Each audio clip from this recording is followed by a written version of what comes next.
بس سونے کی ہڈی چاہیے، آدمی کتا بن جاتا ہے۔ ایک ذرا دولت کی شرف ہے، جب باز اور جس سپار کھینچے چلے آتے ہیں۔ بمبئی میں ہماری نشاندہی میں 2 آدمی ناکافی پڑ گئے تھے تو وہ نفری بڑھا سکتے تھے۔ نواب حشمت جنگ کو تو خانم کے ذریعے بھی فیض آباد میں زری کے حویلی کا سراغ مل سکتا تھا۔ اس نے شاید کوشش بھی کی ہو، لیکن خانم ایک جہاں دیدہ عورت ہے، اس نے یقیناً پہلو تہی کی ہوگی۔ نواب حشمت جنگ کو یہ سب کچھ کر گزرنے کی ضرورت ہی نہیں تھی۔ بعد میں اسے ہوش آیا ہوگا کہ ایک دن تو ہماری حیدرآباد واپسی یقینی ہے۔ اس وقت تک صبر و ضبط عین عقل و ہوش ہے، تاہم اندازہ کیا جا سکتا ہے کہ اس دن کا اسے کس بے صبری سے انتظار ہوگا۔ اور وہ صرف 2 آدمی نہیں تھے جنہیں ہم نے اپنے پیچھے بمبئی تک آنے دیا تھا اور بعد میں ہم انہیں اندھا کر کے پیرو کے پاڑے پر لے آئے تھے۔ اس سے پہلے سفر کے دوران میں 2 اور آدمی ہم نے چلتی ریل سے نیچے پھینک دیے تھے۔ ان کے بقول وہ نواب حشمت جنگ کے بھیجے ہوئے نہیں تھے۔ کوئی عجب نہیں کہ ان 4 ستم کشوں نے واپس جا کے نگفتنی اپنے بندگان عالی کے گوش گزار کر دی ہو کہ انہیں اذیتوں کی تاب نہیں رہی تھی اور ان کی زبانیں اپنے بھیجنے والے مربیوں کے ناموں کا بھرم نہ رکھ سکیں۔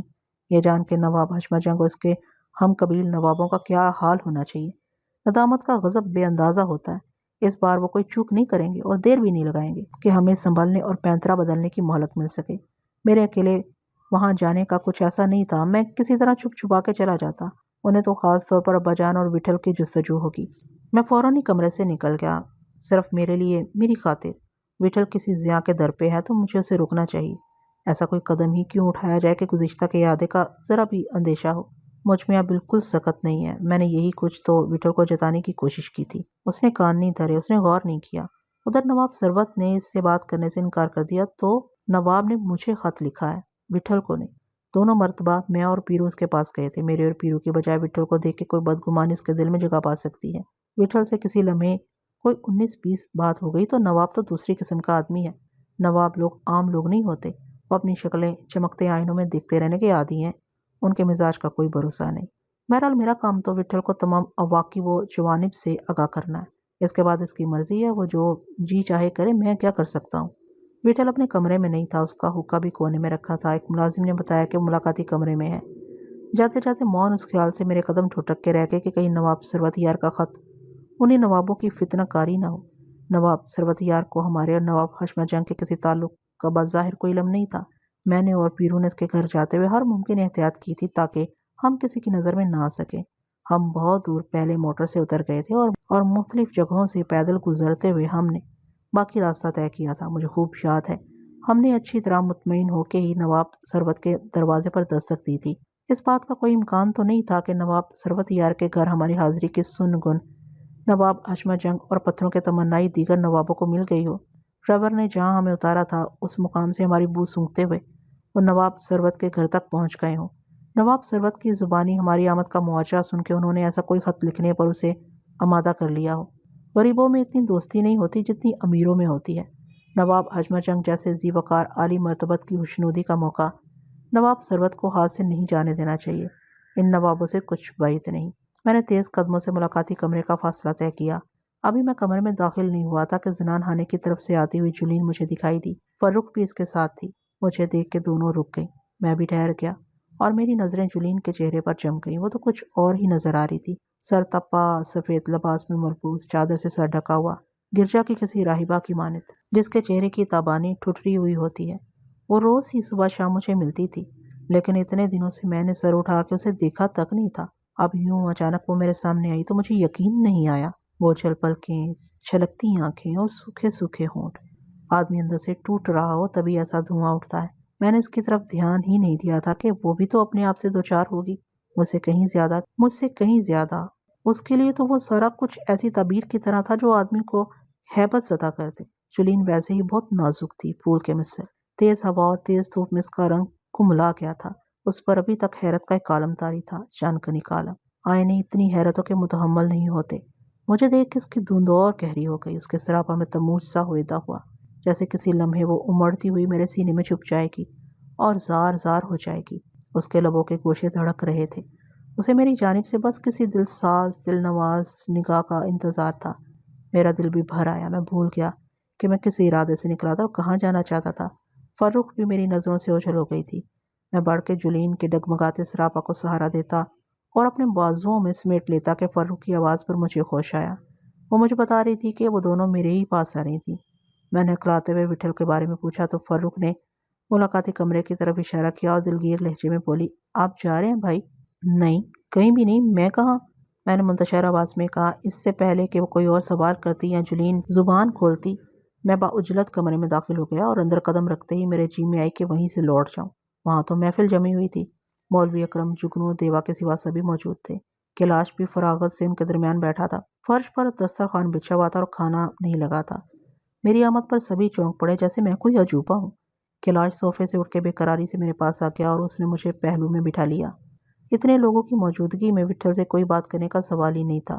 میرے داخل ہونے پر کچھ دیر کے لیے خاموشی چھائی، مگر پھر سب میری طرف سے غافل ہو گئے اور بارشوں کی باتیں کرتے رہے۔ منیر علی بتا رہے تھے کہ دور دراز تک شدید بارشوں کی وجہ سے گاڑیاں شاید بر وقت اپنی منزل پر نہ پہنچ سکے۔ بیشتر وہی بولتے رہے اور ابا جان گمسم بیٹھے تھے۔ وٹھل بھی سر ہلاتا رہا، گویا وٹھل کا ارادہ طے تھا۔ اتنی دیر میں کھانا آ گیا۔ ابھی دوپہر کے کھانے کا وقت نہیں ہوا تھا، لیکن انہیں وٹھل کی روانگی کی وجہ سے جلدی ہوگی۔ کیلاش کے ساتھ میں بھی دسترخوان پر بیٹھ گیا۔ سب کوئی فرض ادا کرتے رہے اور جلد ہی اٹھ گئے۔ اس وقت 1 بج رہا تھا۔ چائے پیتے ہی وٹھل کھڑا ہو گیا اور سب سر جھکائے اس کے پیچھے پیچھے چلتے رہے۔ سارا نظام اوقات سب کو یاد تھا۔ ایک جولین کی ماں نہیں تھی، باقی وہ سبھی دروازے پر ان کے منتظر تھی۔ چمپا بیگم کی درخواست پر وٹھل نے ٹھہر کے اپنا بازو پھیلا دیا۔ فاروق نے وٹھل کو امام زامن باندھا تو وٹھل نے اس کی پیشانی چوم لی اور اسے اپنے بازو میں سمیٹ لیا۔ انہوں نے جمرو اور زورا کے بازوؤں پر بھی امام زامن باندھے۔ میں پیچھے کھڑا تھا۔ ان تینوں سے نپٹ کے وہ میری طرف بڑھی۔ میں نے منع کر سکتا تھا، لیکن میرے دست و بازو ہی اکڑ گئے تھے۔ میں دیکھتا رہ گیا۔ انہوں نے میرے بازو پر بھی پٹی باندھی اور چمپا بیگم کچھ پڑھ کے میرے چہرے اور سینے پر پھونکتی رہی۔ دروازے کے سامنے کیلاش کی موٹر اور ابا جان کی دونوں موٹریں آگے پیچھے کھڑی تھیں۔ وٹھل نے پیچھے مڑ کے دیکھنے کی ضرورت نہیں سمجھی اور آگے والی موٹر میں بیٹھ گیا۔ جمرو، شامور، زورا بھی اسی موٹر میں بیٹھ گئے۔ دوسری موٹر پر جگنو، دیوا اور ٹنگو نے قبضہ جما لیا۔ جگنو اور دیوا نے مجھے بھی راستہ دیا تھا، لیکن میں سیڑھیوں پر کھڑا رہا۔ دونوں موٹریں آگے چلی گئی تو کیلاش میرا ہاتھ تھام کے اپنی موٹر تک لے آیا۔ میرا سر چکرا رہا تھا۔ مجھے یہ سب کچھ تماشا سا لگ رہا تھا، جیسے سب مل کے میرا مذاق اڑا رہے ہوں۔ میری حیثیت کیلاش کے معمول کی سی ہو گئی تھی۔ کوئی رد و قد کیے بغیر میں اس کے ساتھ چلتا رہا۔ اس کی موٹر میں برابر والی نشست پر بیٹھ گیا۔ اسٹیشن زیادہ دور نہیں تھا۔ سڑکوں پر بھیڑ کی وجہ سے اسٹیشن پہنچنے میں 15-20 منٹ لگ گئے۔ راستے بھر میرے دماغ میں ریت سی اڑتی رہی۔ راستے میں کیلاش نے مجھ سے کوئی بات نہیں کی تھی اور خود کلامی کے انداز میں راہ گیروں اور سواریوں کے بے قاعدگی پر جھنجھلاتا رہا تھا۔ ابھی وقت تھا، انہیں اپنا ڈبہ تلاش کرنے میں کوئی دقت نہیں ہوئی۔ فرسٹ کلاس کے مسافروں کو کوئی دیر نہیں لگتی۔ ہمارے سوا ڈبے میں کوئی اور مسافر نہیں تھا۔ انہوں نے پہلے کی طرح پورا ڈبہ محفوظ کرایا ہوگا۔ ان کے ساتھ متصل سامان بھی تھا۔ اس میں یقیناً میری اٹیچی بھی ہوگی، جو جولین نے پہلے سے تیار کر رکھی تھی۔ سب ڈبے میں آ کے بیٹھ گئے۔ میری سمجھ میں نہیں آ رہا تھا کہ کس طرح سلسلہ جنبانی کروں۔ ابا جان اور منیر علی بھی سامنے نہیں تھے۔ وٹھل سے بات کرنی نسبتاً آسان تھی، لیکن سب کچھ میرے دماغ میں منتشر ہو گیا تھا۔ یہی صورت تھی کہ میں ڈبے سے واپس ہو جاؤں اور فرض کر لوں کہ انہوں نے میرے التجا ٹھکرا دی ہے۔ وہ بعد میں کریں تو میرے پاس کیا چارہ ہے؟ وٹھل کوئی بات سننے کے لیے تیار نہیں معلوم ہوتا تھا، تاہم میں اپنے حواس مجتمع کرتا اور مناسب لفظ ڈھونڈتا رہا۔ میں اتر کے کسی وقت بھی بھاگ سکتا تھا۔ وہ شاید مجھے نہ روکتے۔ انہیں میری پرواہ نہیں تھی۔ کسی کو کوئی بے چینی نہیں تھی، جیسے انہیں یقین تھا کہ میں ان کے ساتھ ہی جاؤں گا۔ کیلاش نیچے اتر کے بسکٹوں کے بہت سے ڈبے اور گلوریاں لے آیا۔ وٹھل کے لیے وہ بیڑی کے بنڈل بھی لایا تھا۔ وقت جا رہا تھا۔ وہ یہاں تک آ کے واپس جانے والے نہیں لگ رہے تھے۔ میری عرض گزاری کا وقت نکلا جا رہا تھا۔ صاف نظر آتا تھا کہ میں نہیں جاؤں گا تو وہ میرے بغیر چلے جائیں گے۔ اگر میرے پاس انہیں روکنے کی وہی دلیلیں ہیں تو کچھ بھی ہو، مجھے بھی ان کا ساتھ دینا چاہیے۔ وہ میرے لیے جا رہے ہیں تو وہی کیوں ضد پر رہیں؟ انہیں کا ضیاع کیوں ہو؟ میری دانش میں آگے کوئی جہنم ہے تو میں اس سے کیوں بچا رہا ہوں؟ میں واپس ہو جاؤں گا تو مجھے ویسے بھی چین نہیں آئے گا۔ یہی کچھ جان کے وہ بھی میری طرف سے مطمئن تھے۔ گارڈ نے سیٹی بجا دی اور انجن چیخنے لگا۔ کیلاش سب سے گلے مل کے اتر گیا۔ شامو، جگنو، دیوا، ٹنگو بھی اتر گئے۔ جمرو ڈبے کے دروازے پر کھڑا ہاتھ ہلاتا رہا اور گاڑی کی رفتار تیز ہو گئی تو میں اپنی جگہ پر آ کے بیٹھ گیا۔ شام تک میں بے حس و حرکت کھڑکی کے پاس بیٹھا بھاگتی ہوئی زمین، پہاڑوں اور درختوں کو دیکھتا رہا۔ پھر میں بھی نشست پر لیٹ گیا۔ وجہ سے کئی گھنٹے کی تاخیر سے دوسرے دن 3 بجے کے قریب ریل گاڑی حیدرآباد کے نامپلی اسٹیشن پر پہنچ کے ختم ہو گئی۔ کسی اور کے ہوٹل میں جانے کی بجائے وٹھل نے اسی عالیشان ہوٹل کا رخ کیا جہاں ابا جان اور ہم سبھی ٹھہر چکے تھے۔ 2-1 بہرے ہمیں پہچان گئے۔ انہوں نے درباریوں کے انداز میں تعظیم پیش کی اور ہم چاروں پورے مکان کے مانند ہوٹل کے گوشے میں ٹھہر گئے۔ وٹھل کے اشارے پر جمرو نے خدمت کاروں کو زر نقد کے عطیے پہلے سے ادا کر دیے تھے۔ پورے سفر میں میں نے خود کو بہت تھامے رکھا تھا۔ کسی اجنبی کی طرح میں ان کے ساتھ سفر کرتا رہا، لیکن جیسے جیسے حیدرآباد قریب آ رہا تھا مجھے خفقان سا ہو رہا تھا۔ ہوٹل آ کے تو میرے رہے سہے اوسان بھی جانے لگے۔ میرا دل زور زور سے دھڑکنے لگتا اور کبھی ایسا ڈوبتا کہ آنکھوں کے آگے اندھیرا سا چھا جاتا۔ جمرو اور زورا میری خاطر میرے ارد گرد ہی منڈلاتے رہے تھے۔ وٹھل نے پہلے غسل کیا اور اجلا سا لباس پہن کے چائے منگوائی۔ جمرو اور زورا نے بھی نہا دھو کے کپڑے بدل لیے۔ مجھ سے تو کچھ بھی نہیں ہو پا رہا تھا، چائے بھی حلق سے نہیں اتر رہی تھی۔ جیسے تیسے میں نے ان کی پیروی کی اور انہی کی طرح تیار ہو کر کرسی پر بیٹھ گیا۔ شام کو جب دھوپ عمارتوں سے اوپر چلی گئی، وٹھل نے جمرو سے کہا، اٹھ رے، ذرا باہر کا رنگ بھی دیکھیں۔ ٹھیک ہے استاد، جمرو نے مستعدی سے کہا۔ قسم سے میں بھی بولنے کو تھا۔ وٹھل کرسی سے اٹھ کھڑا ہوا تو جمرو نے ٹوکنے کے انداز میں اس سے کہا، حال ہی نکلو گے استاد؟ وٹھل کسی اور دھیان میں تھا، اسے سمجھنے میں دیر لگی۔ کچھ توقف کے بعد وہ سر ہلا کر بولا، ہاں ہاں نکال لے رے۔ جمرو نے پھرتی سے دروازہ بند کیا اور الماری سے ایک اٹیچی نکالی۔ میری آنکھیں پھٹی رہ گئیں۔ اٹیچی میں کپڑوں کے نیچے تمنچے چھپے ہوئے تھے، پیٹیاں بھی ساتھ میں رکھی تھیں۔ زین یا اسی قسم کے کسی کپڑے کی دوہری تہری تہ والی پٹیاں الگ تھیں۔ یہ اس طرح دائیں جانب کے شانے سے بائیں جانب کی پسلیوں تک باندھی جاتی تھی کہ بائیں ہاتھ کی بغل کے نیچے تمنچا چھپ جائے۔ بنڈی کرتے اور واسکٹ کے پردوں کے بعد باہر سے کسی کو شبہ نہیں ہوتا، اور گریبان کھلا نہ ہو تو دامن سے ہاتھ ڈالنے پر ضرورت کے وقت تمنچا نکالنے میں ایسی دیر بھی نہیں لگتی۔ تبت کے سفر میں بھی ہم نے کچھ اسی طرح کی پٹیاں استعمال کی تھیں۔ اس کا مطلب تھا کہ جو حدشے میری رگوں میں رینگ رہے تھے، وٹھل بھی ان سے غافل نہیں تھا۔ جمرو اور زورا نے چاروں تمنچے گولیوں سے بھر دیے۔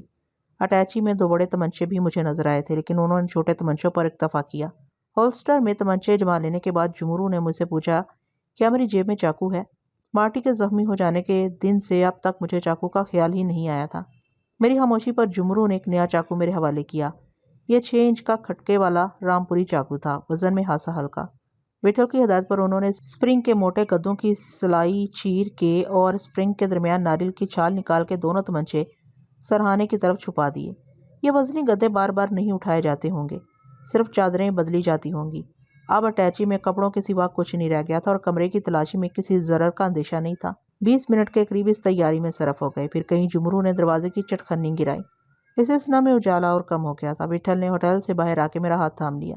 مجھے ایسا لگا کہ میرے ڈگمگاتے جسم کو کسی دیوار یا ستون کا سہارا مل گیا ہو۔ سڑکوں پر خوب چہل پہل تھی۔ ہم آہستہ آہستہ نامپلی کی طرف بڑھتے رہے۔ آگے جا کے ہمیں سواری مل گئی۔ وٹھل نے مجھے اپنے برابر میں بٹھایا اور میرا ہاتھ اپنے پنجے میں جکڑے رکھا۔ اپنی اپنی نسبت پر منحصر ہے، ایک کا درد دوسرے کا سینہ کاٹتا ہے۔ میرا سارا حال جیسے اس پر آئینہ تھا۔ گھوڑا گاڑی نے کچھ فاصلہ طے کیا تو تپکتی ہوئی آواز میں کہنے لگا، ایسا کیا رے، سارا الٹا سیدھا ابھی سامنے کو آ جائے گا۔ دوسرے لمحے اس کے لہجے میں ترشی آ گئی، کہنے لگا، زیادہ کیا ہوئیں گا، پچھلے جیسا ہی۔ وہ ٹھیک ہی کہہ رہا تھا، میں نے بھی اپنے آپ کو یہی کچھ کہا تھا۔ اس سے زیادہ کیا ہو سکتا ہے؟ لیکن چند ثانیوں کے سکوت کے بعد میرے جسم سے پھر وہی بچھو چمٹنے لگے۔ میں نے وٹھل سے نہیں کہا کہ یہی کچھ تو نہیں ہے؟ راستوں میں پہلے اتنے پتھر اور اتنے کتے نہیں تھے، پہلے ہم اپنے سائے سے بدگمان نہیں تھے، آگے جا کے اب ایک سوال ایک ہی جواب طے نہیں ہے۔ نامپلی کے اسٹیشن کے سامنے سڑک پر آ کے وٹھل نے مجھے کوہنی ماری، آنکھیں کھلی رکھنا رے۔ اس نے سرگوشی میں مجھے ہدایت کی۔ اس کے ٹھہوکے پر مجھے احساس ہوا کہ وٹھل کو نواب ثروت یار کے گھر کا راستہ معلوم نہیں ہے۔ وہی احتیاط بہتر تھی جو پیرو نے نواب کے گھر جاتے ہوئے کی تھی۔ گھوڑا گاڑی نامپلی سے کچھ آگے آ گئی تو میں نے جمرو سے کہہ کے گاڑی رکوا دی۔ کھمبوں کے کمکمے روشن ہو گئے تھے، لیکن ابھی ایسا اندھیرا نہیں تھا کہ آدمی کو آدمی نہ پہچان سکے۔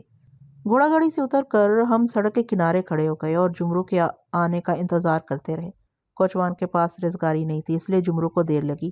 وہ 10 روپے کے سالم نوٹ کی فراق دلی کر کے کوچوان کو چونکانا نہیں چاہتا ہوگا۔ جمرو کے ساتھ ہونے پر ہم مختلف گلیوں سے گزرتے ہوئے اس گلی میں آ کے جہاں کچھ فاصلے پر نواب ثروت یار کی کوٹھی تھی۔ وٹھل کے استفسار پر میں نے ہاتھ کے اشارے سے نشاندہی کی۔ گلی کے دونوں اطراف چھوٹی بڑی کوٹھیاں بنی ہوئی تھیں اور خاموشی طاری تھی۔ اکا دکا راہگیر ہی دکھائی دے رہے تھے، قطار سے کمکمے روشن تھے، لیکن درختوں کی وجہ سے سڑک پر جا بجا روشنی کے چھیٹے سے پڑے ہوئے تھے۔ وٹھل نے ضرور کچھ کہا ہوگا جبھی زورا اور جمرو ہم سے کچھ فاصلے پر پیچھے ہو گئے۔ مجھے نہیں معلوم کہ نواب کے مکان تک کا فاصلہ ہم نے کس طرح طے کیا۔ میرا تو سارا جسم سن ہو گیا تھا۔ کوٹھی کے دروازے پر دستک دیتے ہی دربان آ گیا، مجھ سے کچھ پوچھا ہی نہیں گیا۔ وٹھل نے تڑکتی آواز میں اس سے کہا کہ وہ اندر جا کے نواب ثروت یار کو مطلع کر دے کہ کوئی اس سے ملنے آیا ہے۔ جمرو اور زورا آگے چلتے گئے تھے۔ دربان کے سامنے میں اور وٹھل تھے۔ اس نے سر سے پیر تک مغائرانہ نظروں سے ہمیں دیکھتے ہوئے جواب دیا کہ نواب گھر پر نہیں ہے۔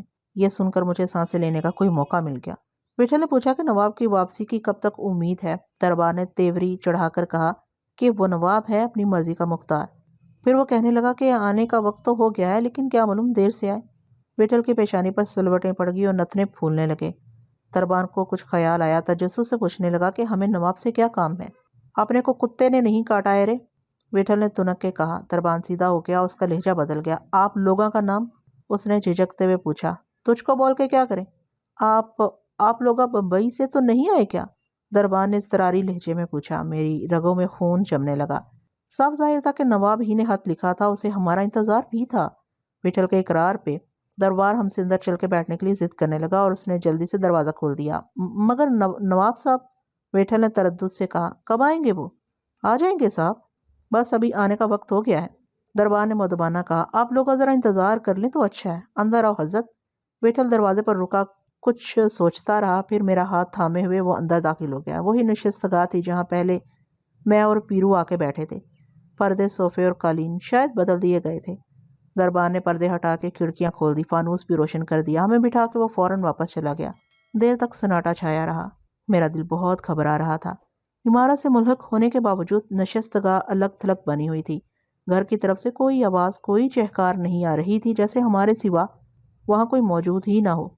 جانے کتنا وقت گزرنے پر اندر کی جانب سے دھیمی دھیمی چاپیں سنائی دی۔ میرے دل کی حرکت بند ہونے لگی۔ بار بار مجھے ایسا لگتا تھا کہ سامنے کے دروازے سے مولوی صاحب اندر نہ آ جائیں۔ مولوی صاحب اگر یہی مقیم ہیں تو کسی وقت بھی اندر آ سکتے ہیں، نہ جانے نواب نے انہیں کیا بتایا ہو۔ مولوی صاحب کی موجودگی کا مطلب ہے کہ کورا بھی یہیں کہیں ہوگی۔ چند قدموں کے فاصلے پر، دو چار دیواری کی دوری پر، آنے والے وقت میں کیا دیکھنے اور سننے کو ملے، اس خیال سے مجھ پر راشا طاری ہونے لگتا ہے۔ وہ ملازمہ تھی، ہمارے لیے بسکٹ، خشک میووں اور چائے کا تشت لائی تھی۔ وہ دبے پاؤں کمرے میں آئی اور تشت پر رکھی ہوئی چیزیں میز پر چن کے چلی۔ وٹھل اسے پوچھ سکتا تھا کہ گھر میں کوئی اور مہمان ہے یا نہیں، لیکن وہ خاموش رہا۔ ملازمہ کے جانے کے بعد وٹھل نے میرے لیے بھی چائے بنائی۔ تھوڑی تو بھی تو لوٹ لے، وہ بھنبھناتی آواز میں بولا۔ مجھ سے تو پیالی بھی نہیں اٹھائی جاتی۔ میں بے سدھ بیٹھا رہا تو اس نے بھی اصرار نہیں کیا۔ ہمیں وہاں بیٹھے ہوئے گھنٹہ بھر ہو گیا ہوگا یا اس سے زیادہ۔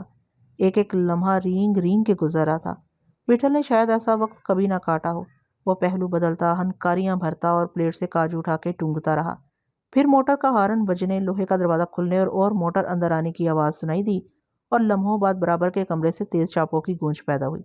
میری آنکھیں پتھرانے لگی۔ سیاہ شیروانی میں ملبوس وہ نواب ثروت یار ہی تھا۔ وہ تیزی سے اندر داخل ہوا۔ ارے آپ کب آئے؟ وہ حیرت امیز تپاک سے بولا اور معذرت کرنے لگا، مجھے کچھ دیر ہو گئی۔ آپ حضرات کب تشریف لائے؟ وٹھل اور میں کھڑے ہو گئے تھے۔ پہلے نواب سیدھا میری طرف آیا، اس کی آنکھیں چمک رہی تھیں۔ مجھ سے اس نے مصافحہ کیا اور گلے لگایا۔ میرا جسم اکڑا ہوا تھا۔ وہ کہنے لگا، آپ نے بہت دیر کر دی، مجھے شبہ ہو رہا تھا کہ آپ کو شاید میرا خط نہیں ملا۔ پھر وہ وٹھل کی طرف مڑا، اس کی بھویں سکڑ گئیں اور وہ ہچکچاتے ہوئے بولا، وہ کہاں ہے؟ پہلے آپ تو نہیں آئے تھے۔ وٹھل نے اسے سلام کیا اور بتایا کہ پیرو کی موت ہو گئی ہے۔ ارے! نواب کے چہرے پر غبار چھا گیا۔ کب؟ وہ بے چینی سے بولا۔ دن ہو گئے۔ وٹھل نے گہری سانس لے کے کہا۔ چند ثانیے سکوت رہا، پھر وٹھل نے بھاری آواز میں پوچھا، آپ پہلے یہ بولو نواب صاحب، ابھی مولوی صاحب ادھر ہی ہیں؟ نواب سٹپٹا گیا اور جلد ہی سنبھل کے بولا، جی ہاں، مگر آپ تشریف تو رکھیے، میں تو آپ کا انتظار کر رہا تھا۔ مجھے اپنے کانوں پر یقین نہیں آیا۔ ایسا لگا جیسے یہ خواب کی کوئی حالت ہے۔ نواب ثروت یار نے کچھ اور کہا ہے، میں نے ٹھیک سے سنا نہیں، یا نواب کوئی اذیت پسند ہے؟ اسے میری اور وٹھل کی کیفیت کا اندازہ ہو گیا اور وہ ہم سے لطف لے رہا ہے۔ اس کا کیا جاتا ہے، دوسرے ہی لمحے وہ کوئی بھی عذر کر سکتا ہے۔ وٹھل نے عجلت بھی بہت کی تھی، ابھی کچھ دیر اسے تحمل کرنا چاہیے تھا۔ ممکن ہے مولوی صاحب کے بارے میں ہماری امید کے خلاف کوئی ایسی ویسی خبر سنا کہ نواب ہمیں صدمہ نہ پہنچانا چاہتا ہو۔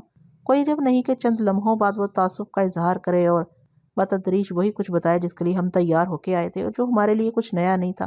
اسے کیا معلوم تھا کہ اس کا انکار ہمارے لیے کوئی بڑا حادثہ نہیں ہے، ہم تو یہ سزا کب سے بھگت رہے ہیں۔ وٹھل نے صوفے سے کمر ٹکا لی اور نواب سے پھر کوئی سوال نہیں کیا۔ آپ حضرات نے کوئی چائے وغیرہ بھی پی؟ نواب فکرمندانہ شائستگی سے بولا، دربار نے بتایا ہے کہ آپ کو آئے ہوئے خاصی دیر ہو گئی ہے، یقیناً آپ نے رات کا کھانا بھی نہیں کھایا ہوگا۔ اپنے کو بالکل ضرورت نہیں ہے، چائے ابھی ہم لوگوں نے پی لی ہے، وٹھل نے سمٹی ہوئی آواز میں کہا اور نواب کو مشورہ دیا کہ وہ بھی گھر آیا ہے، بہتر ہوگا کہ اندر جا کے لباس وغیرہ تبدیل کر لے۔ نہ ہماری فکر نہ کیجیے، ہم بہت تازہ دم ہیں، نواب شانے اچکاتے ہوئے بولا، کلب سے آ رہے ہیں، ہماری گزارش ہے کوئی تکلف نہ کیجیے۔ اس نے کلائی پر بندھی ہوئی گھڑی دیکھی اور بولا، کھانے کا وقت تو ہو چکا ہے۔ اپنا نہیں ہوا صاحب، وٹھل نے استگی سے کہا، آپ کھاؤ، ہم ادھر ہی بیٹھے ہیں۔ یہ کیسے کیسے ہو سکتا ہے؟ نواب الجھ کر بولا۔ اس پر ندامت طاری ہوئی، کہنے لگا ہم تو بھول ہی گئے، سامان وغیرہ کہاں ہے آپ کا؟ آپ کب تشریف لائے؟ دوپہر کی گاڑی سے آئے تھے، سامان بھی ٹھکانے سے ہے۔ یہ کیا ہوا جناب؟ نواب شکایتی لہجے میں بولا۔ آپ کو سیدھے غریب بہانے پر آنا چاہیے تھا، یقین کیجیے ہمیں یہی توقع تھی، یہاں آپ کو کسی قسم کی تکلیف نہیں ہوگی، مہمان خانہ الگ بنا ہوا ہے۔ مہربانی آپ کی نواب صاحب۔ کہاں قیام ہے جناب کا؟ نواب نے بے چینی سے پوچھا۔ ادھر ہی چار کمان کے پاس ایک ٹھکانہ ہے۔ وٹھل نے نواب کو نہیں بتایا کہ ہم شہر کے سب سے بڑے ہوٹل ویکا جی ہوٹل میں ٹھہرے ہوئے ہیں۔ میں دم بخود بیٹھا ان کی باتیں سن رہا تھا اور میری نظریں نواب پر منڈلا رہی تھیں۔ اس کے چہرے پر بظاہر خوشگواری کی علامات نمایاں تھیں۔ ہمیں سنانے کے لیے کوئی ناگوار بات ہوتی تو وہ ضرور ناسودہ دکھائی دیتا۔ کوئی عزیز ہے یہاں؟ اس نے زیر لبی سے پوچھا۔ اپنا کوئی نہیں ہے ادری صاحب۔ پھر کیا کسی ہوٹل یا سرائے میں؟ نواب نے جھجک سے کہا۔ ایسے ہی سر چھپانے کی ایک جگہ ہے، پہلے کبھی ایک دفعہ 2 دن ادھر ہی کاٹے تھے۔ وٹھل نے نواب کو کچھ اور نہیں کہنے دیا اور کسمساتے ہوئے بولا۔ ہم لوگ اپنی جگہ ٹھیک ہیں صاحب، ہو سکے تو آپ پہلے تھوڑی اپنی بات کرو۔ کیسی بات جناب والا؟ نواب مصرف سا ہو گیا۔ اپنے کو مولوی صاحب کے بارے میں کچھ بولو تو مہربانی ہوگی۔ ہاں، نواب چونک کر بولا۔ اس نے سر اٹھا کے آنکھیں بند کر لیں اور اس کے ہونٹوں پر خفیف سی مسکراہٹ پھیل گئی۔ میرا دل بیٹھا جا رہا تھا۔ ہم پر گزرنے والی اذیت کا نواب کو جیسے کوئی احساس ہی نہ تھا۔ میں نے بتایا نا جناب۔ چند لمحے سکون آمیز توقف کے بعد نواب نے کہا، مولوی صاحب قبلہ یہی ہیں اور الحمدللہ خیریت سے ہیں۔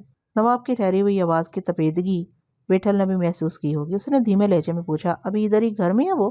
گھر ہی میں سمجھیے، نواب کسی قدر تذبذب سے بولا، لیکن یہاں نہیں۔ وٹھل نے سر ہلایا اور کوئی تعامل کیے بغیر پوچھا، ادھر ہی حیدرآباد شہر میں نہیں ہے کیا؟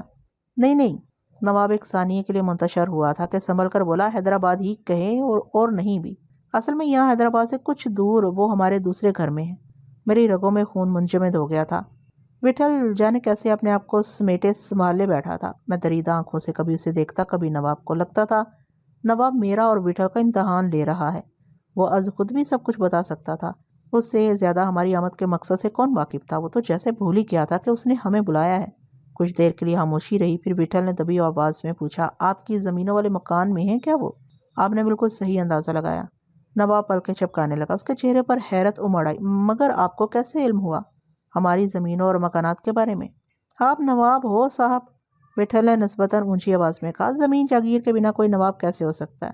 یہ آپ نے خوب کہا۔ نواب نے محجوبیت سے آنکھیں موند لیں اور پہلو بدل کے بولا، بس تھوڑی بہت بزرگوں کی امانت کے رکھوالے ہیں۔ آپ ایسا بولتے ہو تو اچھی بات ہے، ہم تو سمجھتے ہیں جو کچھ بھی ہے خدا کا دیا ہوا ہے اور صرف اسی کا ہے۔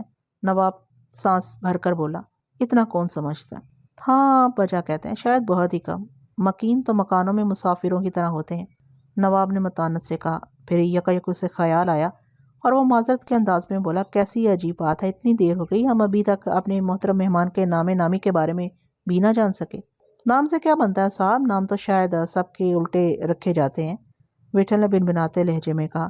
اگر یہ کوئی رسم تھی تو وٹھل کو ادا کر دینی چاہیے تھی۔ اس نے کچھ نہیں چھپایا اور نواب سے کہا کہ والدین نے جو نام رکھا تھا وہ تو کب کا مٹ چکا، اب اسے لوگ صرف وٹھل کے نام سے پکارتے ہیں۔ وٹھل، نواب کے ہونٹ کھنچ گئے اور ماتھے پر لکیریں ابھر آئیں۔ وٹھل صاحب، وٹھل خان، وٹھل، جو بھی آپ کو اچھا لگے، ساتھ ٹانگ لو۔ خوب، نواب نے تجسس سے کہا۔ اور جناب کے مشاغل؟ ہم لوگ نواب نہیں ہیں، نوابوں کے سینگ تو نہیں ہوتے جناب۔ پھر بھی نواب ہوتے ہیں، وٹھل نے بوجھل آواز میں کہا۔ سینگ تو ہر ایک کے ہوتے ہیں پر دکھائی نہیں دیتے۔ میری سمجھ میں کچھ نہیں آ رہا تھا کہ وہ کیسی باتیں کرنے لگے ہیں اور وٹھل اس فضول گوئی میں کیوں وقت ضائع کر رہا ہے۔ کئی بار مجھے وحشت ہوئی کہ نواب سے پوچھوں، اس نے ہمیں خط لکھ کے بلانے کے بارے میں مولوی صاحب کو کچھ بتایا ہے یا نہیں۔ میں نے دہل دینا چاہا لیکن مجھے اپنے ہوش و حواس کی یکجائی کا یقین نہیں تھا۔ میرے حلق میں کانٹے پڑے ہوئے تھے۔ میرے لیے شاید یہی مناسب تھا کہ بت بنا بیٹھا رہوں۔ اب نہایت آزمودہ کار بزرگ معلوم ہوتے ہیں۔ نواب کے چہرے کی مانند اس کی آواز بھی تمتما رہی تھی۔ یقین جانی آپ سے مل کے خوشی ہوئی، لیکن آپ کچھ فرما رہے تھے اپنے سلسلے میں۔ وقت بڑا ہے صاحب، وٹھل نے نرمی سے کہا۔ بولنے کو کچھ زیادہ ہو تو منہ کھولتے ہوئے بھی اچھا لگے گا۔ سمجھو تھوڑی بہت کھیتی باڑی کا اثر ہے، دیکھ بھال تو کوئی اور کرتا ہے، ہم تو بس گنتی کرتے ہیں۔ 2 3 5 ہزار۔ بمبئی ہی میں زمینیں ہیں؟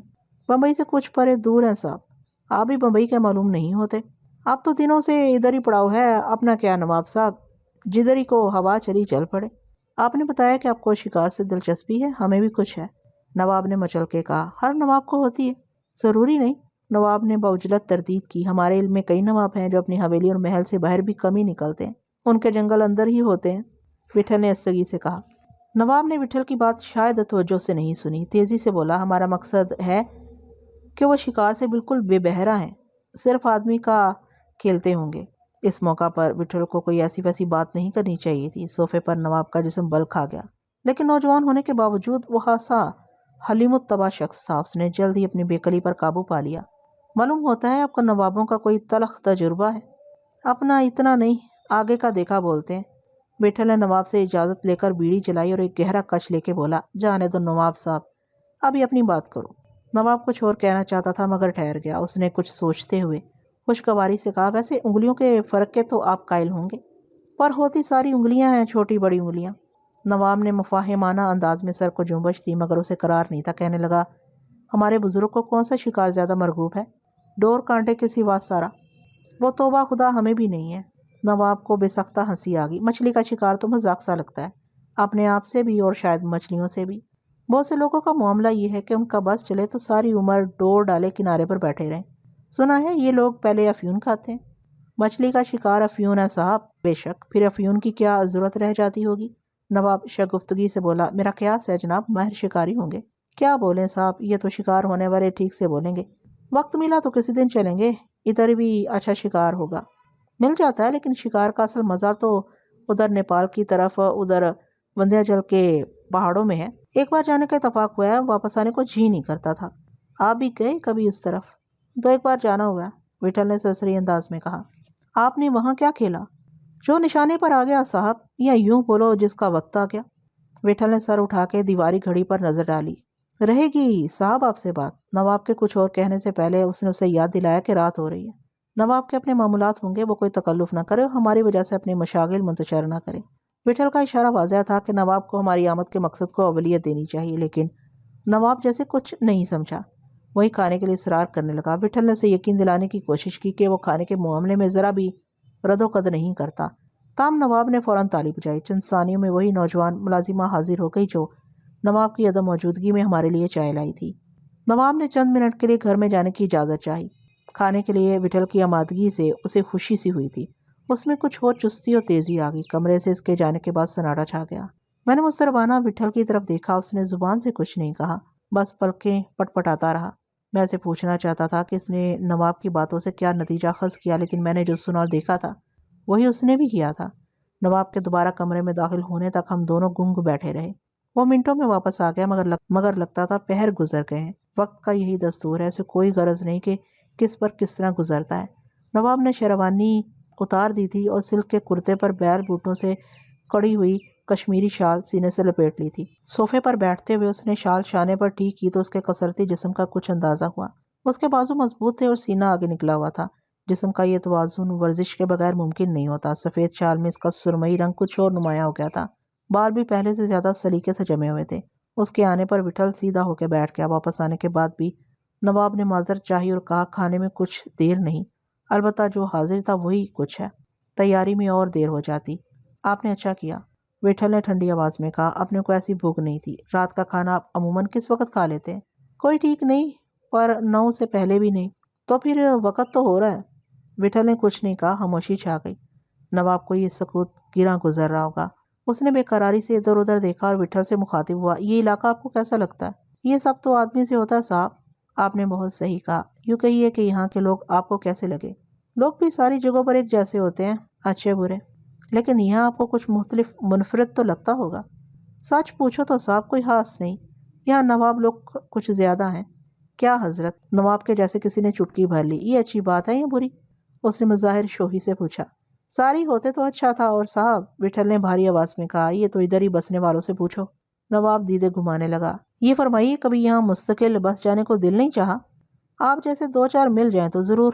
او، نواب پر حجالت کا غلبہ ہوا۔ اس نے ایک جھجری لی اور منکسر لہجے میں بولا، یہ محض آپ کا حسن ظن ہے۔ ہم کیا، ہم تو ہمیشہ اپنے دوستوں مہمانوں کے سامنے۔ ہم ایسے نہیں بول رہے ہیں صاحب، وٹھل نے اس کی بات کاٹ کے سادگی سے کہا۔ ہمیں معلوم ہے، ہمیں یقین ہے۔ نواب نے ہکلاتے اور سر ہلاتے ہوئے تائید کی اور کہنے لگا، آپ نے بتایا تھا کہ 1-2 بار ہی جناب کا یہاں آنا ہوا ہے، یقیناً سیر و تفریح کی غرض سے۔ ہاں صاحب، بٹھا نے متصراً کہا۔ کتنے دن قیام رہا یہاں؟ زیادہ دن نہیں، کوئی ہفتے بھر کو۔ یہ مدت تو کسی علاقے اس کے لوگوں کو جاننے کے لیے بہت کم ہے۔ بھلا آپ نے یہاں کیا دیکھا ہوگا؟ پانی پی لیا تھا صاحب۔ اچھا کیا آپ نے،